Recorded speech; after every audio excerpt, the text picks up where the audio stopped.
Good evening. It's wonderful to be with you again, isn't it, Ronnie? Yes, indeed it is. And in a packed programme tonight, we shall be bringing you exciting natural history film of Irish swallows flying north for the winter. After which we'll be entertained by Elasto, the India rubber man, who caught himself in the door at White City Tube Station this evening and has gone to extraordinary lengths to get here. But first, the news. At the Old Bailey trial today, Slasher Nobbs provided a very long alibi, signed by 3,000 people, written on a toilet roll. The prosecution described it as a tissue of lies. Harold Thrott, the man who last week drove his car through the window of a Folkestone leathercraft shop, was fined £20 today and had his licence embossed.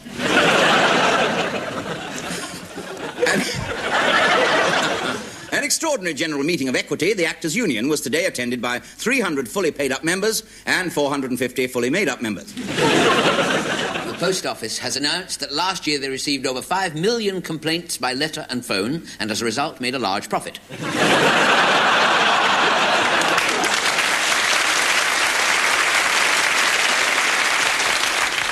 With Ireland's worst drought this century, now in its 13th month, Ballymena Council... I'd missed that one myself.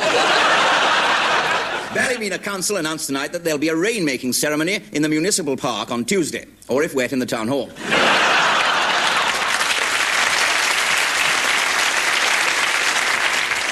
Finally, good news for North London motorists. Congestion on the North Circular Road is to be eased by the construction of the Golders Green Passover. But now a sketch featuring Mr. Ronnie Corbett, whose dog got into the larder this morning, ate the alphabet soup, and then left little messages everywhere. I'd like to wait here, Mr. Waterton. I'll call you when the time comes. Oh, thank you very much. I'm sorry I'm a few minutes early. Well, an hour and 20 minutes to be precise, but I missed my train. I caught an earlier one.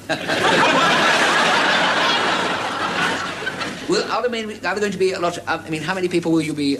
are you interviewing a lot of people? No, I don't suppose you are you? Yes, we are. Oh, yes. Naturally. You're sitting on the ashtray, actually. Ashtray? Sorry? Ashtray. Ashtray. Oh, sorry. Sorry, ashtray. Sorry. Now I go apologising to the furniture. I do talk to furniture now and again, but it doesn't affect my work in any way. No, sir. No, right. Thank you.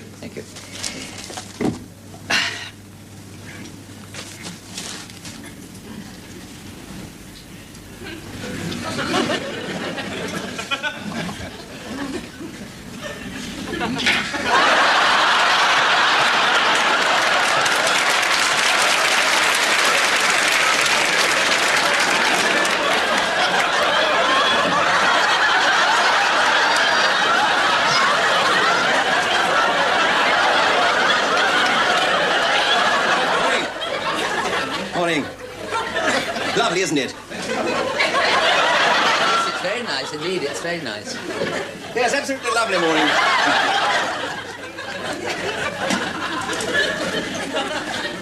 Mind if I smoke?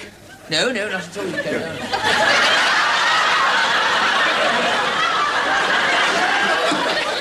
Wonderful, these bustles, aren't they? I don't know where I'd be without mine. Oh, awfully sorry. I say, you don't think these shoes clash with the frock, do they? No, I thought they'd go rather well together. Yes, want to look my best, you know. This damn bombazine picks up every mark, you know. Bit of Welsh rabbit on there, look at that. That's those dodgy points when we went through Red Hill. Damn good breakfast you got on that train, though. Must have. You know, I'm absolutely up a gum tree here.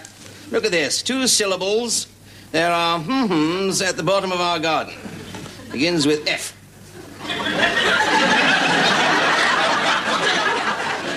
Ferrets, feathers, something like that? What? Feathers or ferrets? No. or... Rhymes with Marys. No, there isn't any... What's wrong with fairies? Well, nothing. I've got nothing against them at all. I think you're jolly splendid chaps, all of you. Whatever it is you wish to do, and with whom, honestly, or vice versa. What are you talking about? Oh, I know. You're talking about the dress, aren't you? I think you gay lib chaps are jolly brave sticking to your guns the way you do. Listen, it's you chaps who are brave who turn up to these interviews in shirts and collars and ties and jackets. Don't you know it's old Garnet Hammond? Sir Garnet Hammond is doing the interviewing this morning. Chap called Crabtree came in last week for an interview, dressed like you. He begged Sir Garnet hit the roof. Oh, absolutely hit the roof. Nothing wrong with him, mind you. Don't get me wrong. I'm not saying a word against him. Straight as a die. Lovely wife, 7 beautiful daughters. The trouble is, you see, with interviews, he has this thing about he must have a frock. Everyone must wear a frock. He was just the same in Tobruk. Well, nobody told me. No, it's a great manner, boy, isn't it? Great minds. You don't think I came here like this, dressed like this for my health, do you? I had to come past the Royal College of Hairdressers on my way here. God, it was absolute murder. Portsmouth on BJ night, it was. I didn't know. I mean, I got a rose in my buttonhole. You want it in your teeth, old lad. That's where you want your rose, in your teeth. Well, I mean, it's perfectly simple. Either you dress according, or you just say goodbye to £15,000, the key to the executive toilet, and all the luncheon vouchers you can eat. As simple as that. I tell you what, I've got a few items here. I don't know whether they're any good. I always carry a few spares, you know. They're not much, but they're another poke in the eye with a burn stick, aren't they? Try that. Well, it's very, very kind of you, but I mean... I haven't done this since... Since where? Well, since school, really. Yeah? Yes, I was the best Juliet they'd had, you know. Yeah. Well, since Christopher Lee, that was. There we are, try that. Oh, that's very... Oh, yes. There we are. Well, of course, don't let me force you into this, old chap. I mean, it's no skin off my nose. Oh, no, I'm very grateful, honestly. Are you? Man to man, really. Right. There we are. How do I look? All right? Oh, lovely, wonderful. Keep your knees together, no one will ever notice. I'm a rather nervous myself, you know. I think I'll just go and pay a call. Well, it's damn difficult in this dress, I can tell you. Now then, Mr. Waterton. Are you ready? Yes? Oh, sorry, just a tick. You're quite sure you're ready? Yes, absolutely. Oh, sorry. Yeah. Keep your fingers crossed for me, won't you? Next, please, come along. Good luck, Mr. Waterton. Thank you. Oh, dear. Mr. Waterton, sir. Hello. Oh, Mr. Hesker? Yes. Yes, I'm after Waterton. Not that I think he'll be in there very long. He seems to be under the impression that Sir Garnet Hammond likes people in dresses. Oh, no, it's not Sir Garnet today. It's the new chairman, Rear Admiral Fortescue Drake. Oh, really? Glad to have you alongside, Waterton, like the cut of your jib. Who's this damn pervert? Throw him out, for God's sake.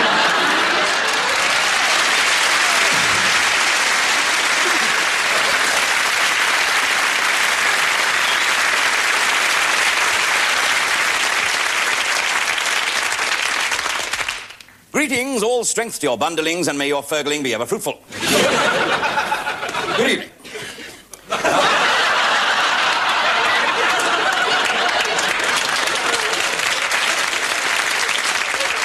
Now, you may be wondering why I stand here before you brandishing my regalia. Well, the BBC have allowed me tonight to speak in favour of my cause, which is Home Rule for Ruislip. Of which I happen to be High Wizard. My name is MacDonald, and I am the Chief Burger. Now, Free Ruislip extends from the running waters of Slashby to Lazouch here in the west, all the way across to the better parts of Stonebridge Park. Now, it's bordered on the north by Pinner on the Hill, originally called Pinner the Wall, and to the south... the south by Hatch End, formerly known as Drake's Bottom. Now, just like Cornwall and Wales, we want independence, and it is our declared aim next year to welcome His Royal Highness Prince Andrew, or failing that, Roddy Llewellyn, to our ancient land, there to be invested Lord High Regent of Ruislip by his sublime effluence, the Archgrove of Ickenham. Failing that, we shall have Esther Ranson, because her initials are already on the pillar boxes. Now,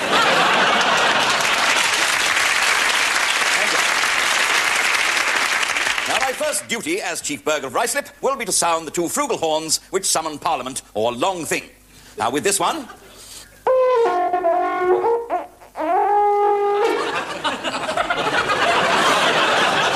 with this one, you get the attention of all free men, and quite a few dachshunds. While with this one... you usually get a rupture.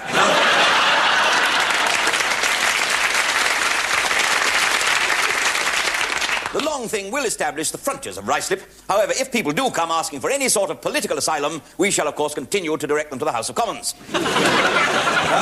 We also intend to bring in a new currency law. Now, as soon as you reach the frontier, you will have to change all your pounds into yerks. Now, there is a yerk. There are 47 of these to the pound and 16 to the poppadom. But the rate is very irregular due to the failure of the centre-pot harvest. How do we justify our stance, apart from blaming the failure of the centre-pot harvest? Well, for 1,500 years, this priceless document aligned the floor of the cowshed at Frolick's, Frickenham. It shows how Ruislip's history began with one Svein Foulbreath, who came on a single-handed Viking raid in 1735, or 735, as I should say, and fell violently in love with the beauteous nymphomaniac Lady Agnes Agneson, who, when her lover said pass, always replied, I've started, so I'll finish. Here, you see, here their only son, Dagobert the Pointless, who, while dancing with the galliard with his page, Poufkin Lafay, trod on the foot of his jester, Rumpo, who beat him to death with a cabbage on a stick, and declared himself King Rumpo the First. This genuine old map here is proof of Ruislip's royal history. Up here, the famous humpbacked mountebank, Quirk in Drawback, discovered a wart cure consisting of a hard-boiled egg and the nastier bits of a badger, and with it cured the widow Rickman's wart, you see. Yes, and to this day the place is still called Watford.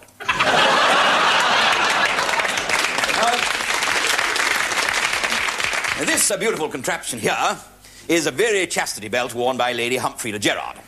Now, you see, we know it's a chastity belt because it has chass on the back and the rest of the word on the front. Curiously enough, she had 17 children while her husband was away on crusades. Well, when he returned, of course, she fled with the awful cry, Gerard's Cross. In fact, I've often wondered how she managed to have 17 children. I've never seen these things work before. Oh. The hills are alive with the sound of music. I bet they were. Over here and round here and under there, the 7th King of Ruislip, Osbert the Oversized, collected 1,000 maidens for his harem and afterward named it the Hanging Gardens of Basildon. But over here is the actual shield of Osbert the Oversized. On the left is a goose rampant on a field of long grass, and over here, the back half of Coy Pew, as he was a bit of a rat on the side. The harem was taken over by his son, who became King Osbert the Overworked, and eventually by his very small brother, Osbert the Overlooked. Here, too, are the sacred remains of St. Notwinder of Rayner's Lane, miraculously preserved by a process known only to 3 Trappist monks and the makers of British rail meat pies. In this box is one of his ears, and in this box is 2 of his ears. Here. Well, then. Well, there we have ample proof of Ruislip's royal past. Now, I would like to finish with the words of the Ruislip national anthem, honouring as it does the very first monarch, King Rumpo the First. There'll always be a Ruislip while there's a subway train. Whenever there's 2 yellow lines beside a blocked-up drain, the beer will all be cheap, lads. The women will be free. If Ruislip means as much to you as Rumpo means to me.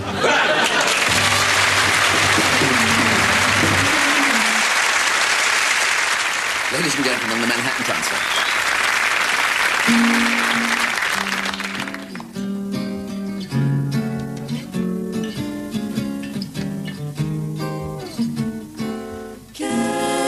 Candy, I call my sugar candy, because I'm sweet on candy, and candy's sweet on me.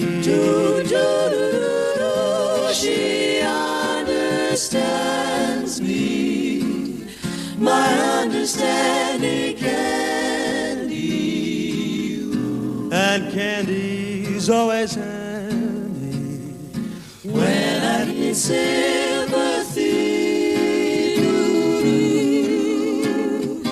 You wish that there were 4 of her, so I could love much more of her.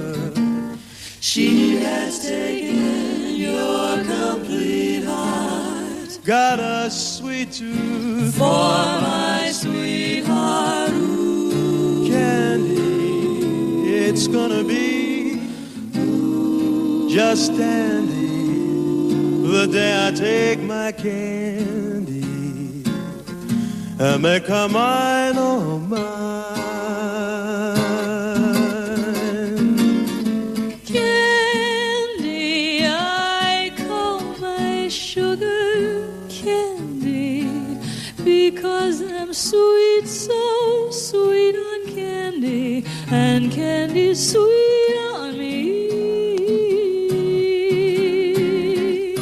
You wish that there were four of them, I could love much more of him. He has taken your complete heart. You got a sweet tooth for your sweetheart candy. It's gonna be just dandy. The day I take my candy, gee, how the sun will shine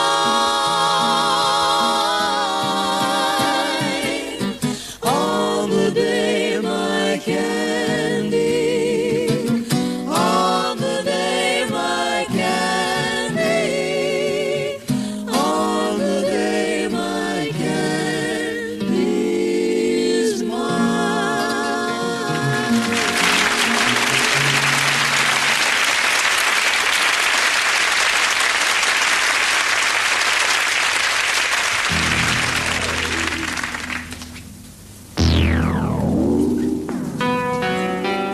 Oh, you finally got here. Told you I'd get here, didn't I? Yeah, a lot of guys say that. Don't always come. You're scared of Mr. Villanetti, see? I am scared of Mr. Villanetti. Everybody's scared of Mr. Villanetti, creep. I ain't scared of him. I ain't scared of him. Yeah? I'd spit me thigh. Yeah? Yeah. Well, maybe you're going to get the opportunity. 'Cause he's waiting for you right behind the door. Looks like he's going to fill you full of lead this time, Joey. I don't care what he does to me. I ain't scared of him. Everybody's scared of him. I ain't scared of him. He don't scare me. Hey, Joe, so you got here. Good. Hi there, Mr. Villanetti. I came like you wanted. Good, good. You ain't scared of me, are you, Joe? No, I ain't scared of you, Mr. Villanetti. Only I've been thinking maybe I gotta fill you this time, Joe. You don't have to fill me, Mr. Villanetti. I ain't scared of you. I like you. Good, good. Come on, step into my room here a moment. You're gonna have to fill me, Mr. Villanetti. I'm gonna have to, Joe. But it ain't gonna hurt a bit. Come in.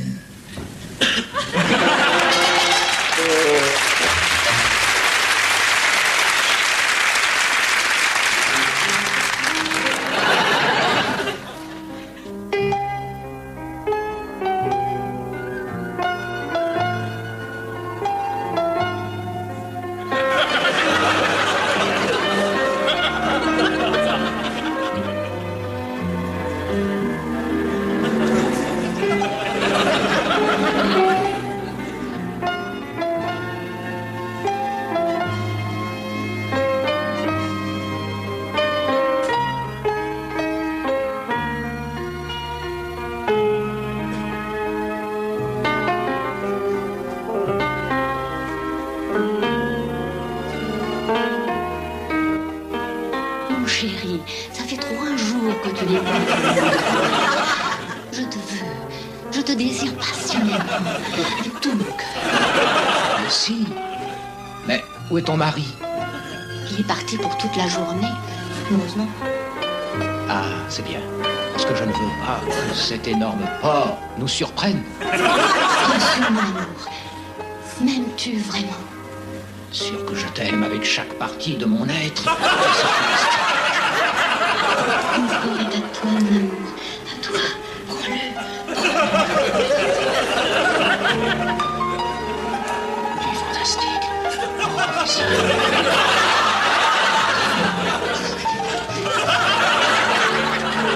Oh, merveilleux. Tu es extraordinaire. Bien sûr. Et toi, tu m'excites. Oh, c'est incroyable.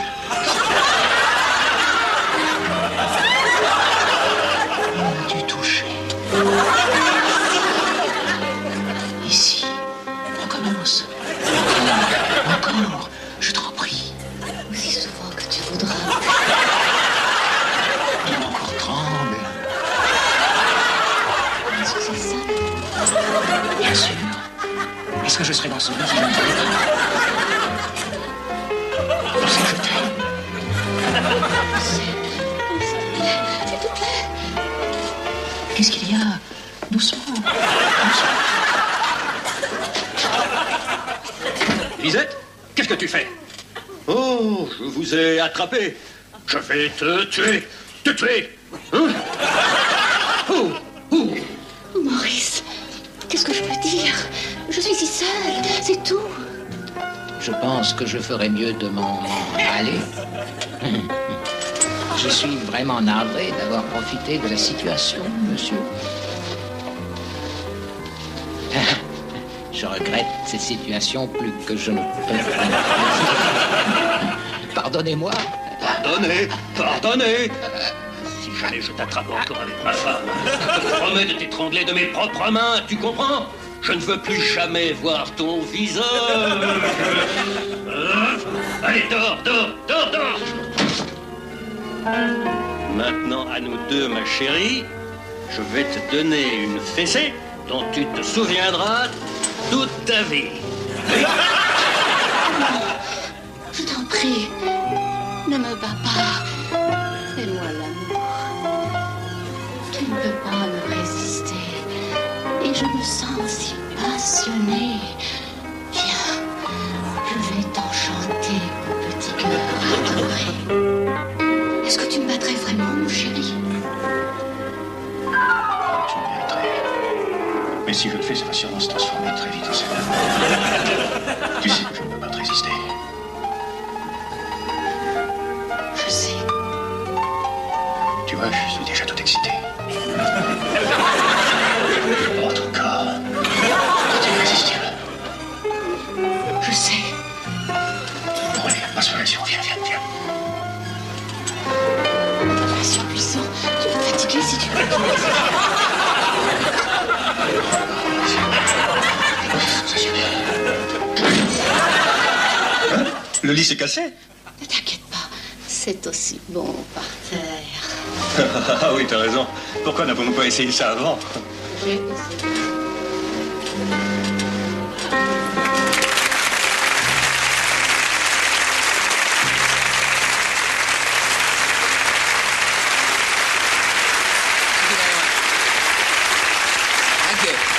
Thank you. Dankeschön. Jawohl. Now tonight, by the way, how many of you noticed that just then? I slipped in a bit of German there. No, I didn't do that just to impress, you know. I was actually for the benefit of our new au pair girl, you know, who started doing a bit of work for us this weekend at home. She's just come over, it's true, she's just come over to learn the language, and she's doing very well. This morning she said to me, I hope you'll be forgiving me my extremely bad language, but I'm afraid my grandma still needs touching up. Now, she's fascinating. She's fascinating to listen to. Now, anyway, on Tuesday last week, I decided to have an early night. And I was sitting in bed with the Radio Times, browsing through the adverts, you know, for ex-Ren naval officers, WX Bloomers, and admiring a photo of Patrick Moore, and wondering what it must be like to put your suit on with a shovel. When suddenly our au pair girl entered. She didn't walk in, she glided into the room. My own fault, really. Silly place to leave the skateboard. Then all at once, she sat on the bed, she put her arm round me. I said, how dare you? I am a man of integrity, I'm happily married, and I'm British. I said, I must warn you, if you're not out of this bedroom by 7:30 tomorrow morning, I shall be... Whereupon she left. Now, tonight's story was actually handed down to me by my dear old grandfather the other night as he was clearing out our attic. I suppose really, I should have gone up myself, but with my height, climbing a ladder can be a bit of an ordeal. I mean, the last time I pitched camp for the night on the 4th rung, I ran out of supplies. Now, besides which, my grandfather, in spite of his age, is a remarkably fit man. 92, and still doing all the things he was doing when he was 21. You know, you can imagine my shock the other night when I peeked through the crack in his bedroom door and I saw 2 sets of false teeth in his glass. And the next day he was walking around with another notch in his walking stick. Anyway,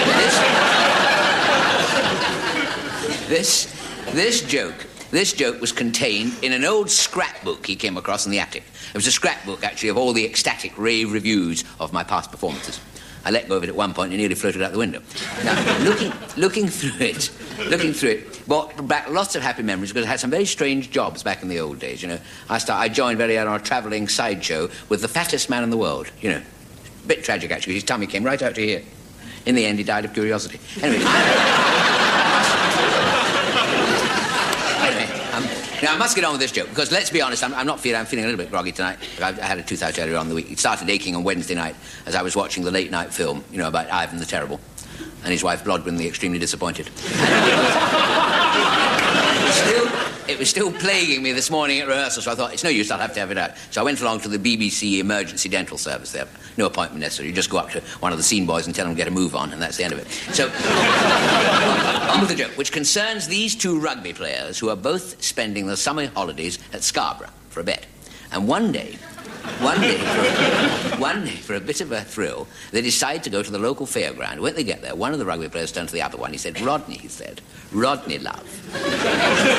Actually, when I say they were rugby players, that was a bit of an exaggeration. They weren't really rugby players. I just put that in to try and win back a few of the Welsh viewers who switched off after the line about Ivan the Terrible. Anyway, he said, Rodney, dear heart. He said, Rodney. He said, how do you fancy a go on the Big Dipper? And the other one said, that's not a Big Dipper, he said. Because he happened to speak exactly the same as his friend, the chap. He said, that's not a Big Dipper. He said, that's a Ferris wheel. Anyway, he said, much more of this, and I can wave goodbye to my free seat to the Generation Game. Anyway, he said, you can go up if you like, Terry, but it looks far too dangerous for me. So off he goes, and... Oh, sorry, I nearly got stuck there. Off he goes. Off the first one goes on his own to one of those big, huge fairground wheels. He pays his money, and the wheel slowly starts spinning round. As it goes, it gets faster and faster, until suddenly the chap loses his grip completely, and he's thrown right off the wheel into the air and lands on the ground below. Well, straight away, everybody rushes round him, and his friend who's been watching this in horror pushes his way through the crowd, comes across this prostrate body lying there. He says, Terry, he said, Terry. He said, are you hurt? Friend lifts himself on one elbow and said, well, of course I'm hurt. He said, I went round 3 times, you never waved once.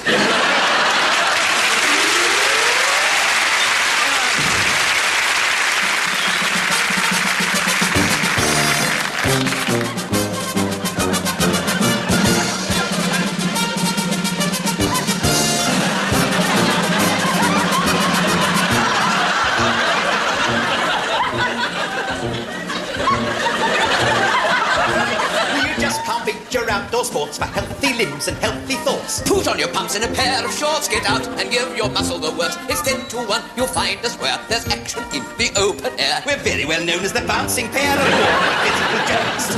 You will find we're noted for our fabulous physique, and we do our best to keep performance at a peak. To tone me up and keep me bright, I like a workout twice a night. And as for me, I get it once a week. To perk you up and give you zest, you'll find that exercise is best. It really puts hairs on my uncle's chest. And it did the same for your auntie Lou. To help the beauty grow, we'll bend our back and touch our toe. It's certainly giving your cheeks a glow. And my face is rosier too.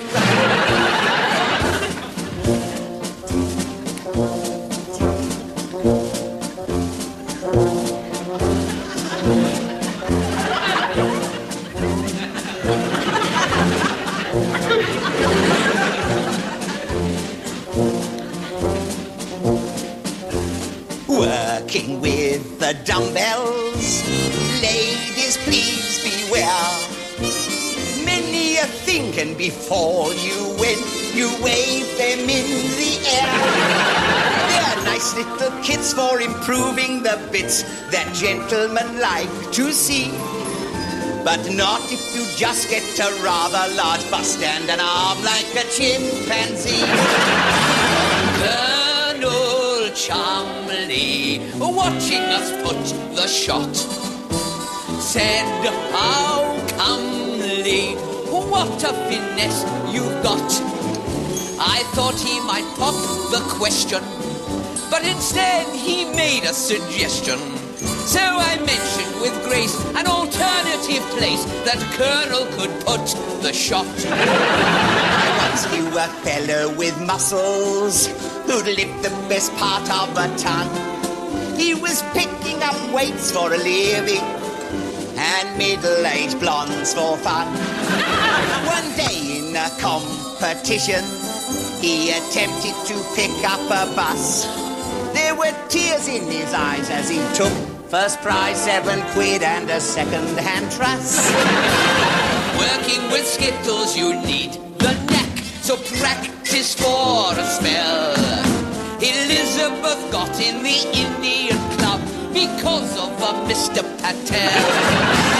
Poor old best. She's really an awkward girl. I've heard that she frequently drops the lot and often the skittles as well.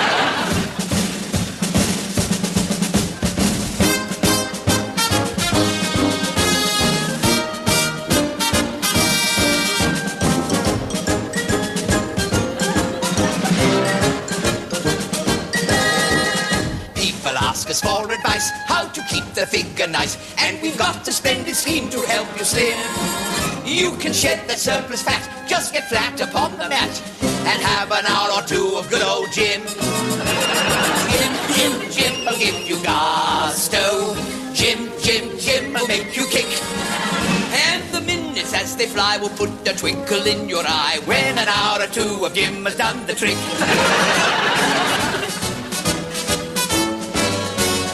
Oh dear, I'm on a diet. I'd rather be having a bit on the quiet. I'm trying to diet. I'm dying to try it. Impossible this afternoon. My cheeks are like apples, I'm rather a cutie. My skin like a peach and my pear is a beauty. I'm rich and I'm ripe and remarkably fruity. You're either a plum or a prune.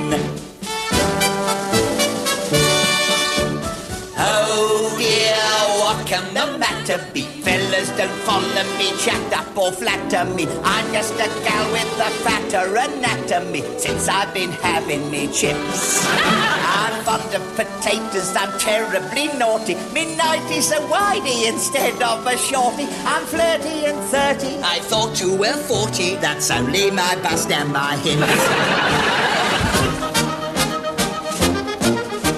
We once had a thing about Rosemary Clooney, whose figure was slender in parts and balloony. In places that made us feel teeny and puny, we really could do with a notion or two. I found the solution while I was out shopping and added some padding to pop in my topping. Now I'm Miss Poplar. And I'm Miss Whopping. And if you're mistaken, you know what to do. Arms the wide, legs the stride when we leave the class. That's the way the Johnny old drill gets done. Never mind the weather. Never mind the weather. You can't keep your knees together. Arms are wide, legs are stride, bouncing on the grass. That's the way we often had lots of fun. That's the sort of action brings amazing satisfaction. So hooray, hooray, we're doing it in the sun.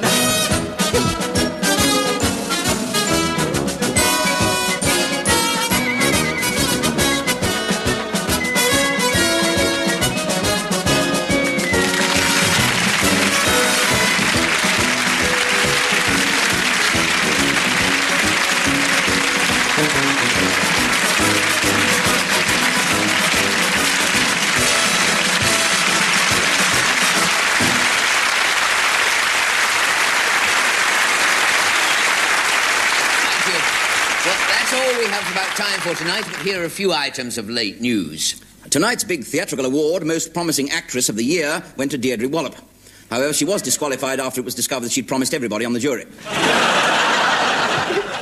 And a man who thinks he's an American town was getting worse last night in the London clinic. He has now worked himself up into a state. There was a huge and colourful firework display at Buckingham Palace tonight after Princess Anne stubbed her toe. Next week we'll be talking to an impoverished ex-member of the KGB, Smeargle Gollum, who's trying to make ends meet by taking in brainwashing.